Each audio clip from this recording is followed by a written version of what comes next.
This is AV SuperFriends Perspectives, a collection of interviews, discussions, and presentations from conferences, trade shows, and events that just don't fit either of the other two shows. Some are long, some are short, but they'll all have valuable insights, useful information, or just good conversation with thought leaders and subject matter experts.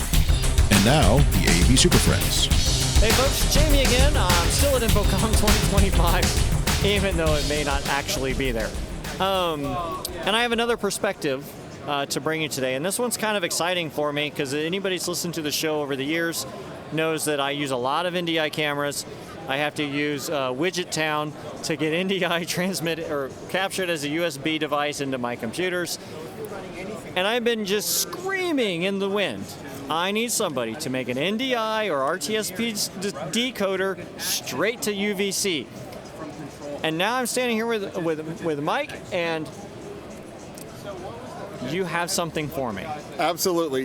Your screams have not gone unheard here at Magewell. So Magewell just released a new product. It's called the ProConvert IP to USB, and it's to solve exactly the problem that you were facing, because we were hearing from a lot of customers, people need to bring NDI into software like Zoom, Teams, other video conferencing software that doesn't support NDI natively. And the problem is, you could use NDI tools in theory to solve that problem by installing it on the computer. But in an environment like a university, corporate, healthcare, things like that, you aren't actually able to install NDI tools because there are IT restrictions and it needs to run on an administrator level, things that they're just not going to allow to happen on their network. Yes. And you have to open it up sometimes, and updates are. Look, I like the protocol.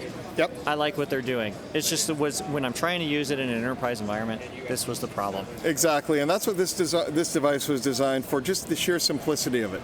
It can take NDI or other formats, which I'll talk about in a minute, decode it, put it out as UVC, so over USB shows up just like a webcam. So any software that can take a webcam input instantly has access to that NDI stream. Well, I'm so glad that Magewell has put this together, because I've been using like the NDI to all-in-one. Yep. And then a capture card of some sort. Yep. To convert it in. And you put it all in one box. And one of the things I really appreciated too is I saw the software earlier. Yep. The web interface that goes with it. Yep. It is the same. It is. The whole idea was to be consistent across our product lines. Take what we're good at, the combination of our capture devices and our IP conversion.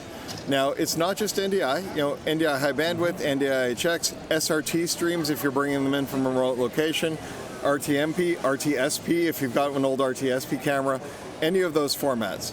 The web interface that you mentioned, you just go in, point it at the parameters of the source input if it's something that's not discoverable, or use an NDI discovery server. Pick your streams, and then you can just turn on what you want to use as your input. And again, UVC out just like a webcam.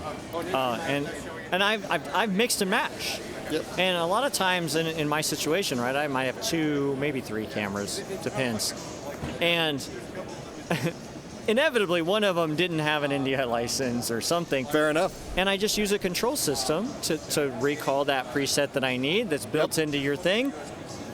And it does well. It does what I need it to do. So the API is there? The API is there. There's a full SDK for it, just like our other ProConvert devices. So if you want to do some custom development to be able to control it, you have the power to do that. And for those of you folks who don't hard code, the plugins that are offered already are pretty good. There are. And again, there's a web interface. We also have a software package called Control Hub, which is an option, so that if you're deploying these all over a campus or all over multiple locations, you can manage them all centrally, even do firmware upgrades on them centrally, just push it out to all the devices. Well, it's going to be a lifesaver.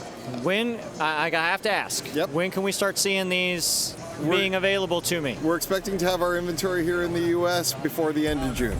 And you're going to bump those numbers up because I'm about to buy all of them. We will definitely take that into account. I'm going to get a whole pallet, buddy. I like it. Well, Mike, thanks for giving me a few extra minutes on the show floor. No I know you guys are busy, Yep. but you finally found the thing I was looking for. Well, and I glad we can solve that problem for you. All right, have a good one, man. You too. Thanks for stopping by.